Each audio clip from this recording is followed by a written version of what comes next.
pada pagi ini sengaja kami dari DP Mapolda Aceh datang ke sini ke kantor di BKKBN ya, dalam rangka pembinaan rutin.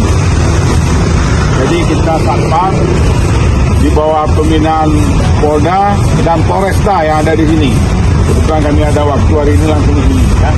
Jadi untuk teman-teman ketahui, satpam itu adalah mitra Polri.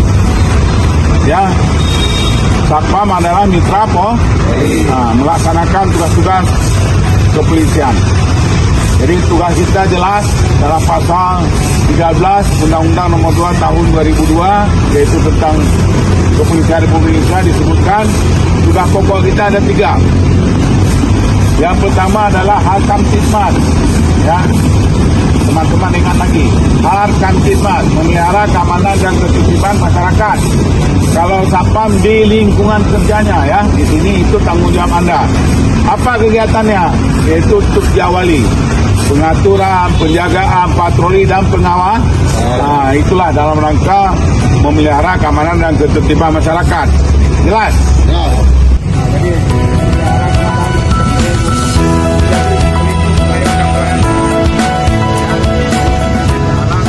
Ada beberapa poin yang perlu saya sampaikan mengenai atribut rekan-rekan, ya, yang mana sudah diatur di Perpol nomor 1 tahun 2023, ya, tentang tata cara penggunaan atribut pakaian rekan-rekan.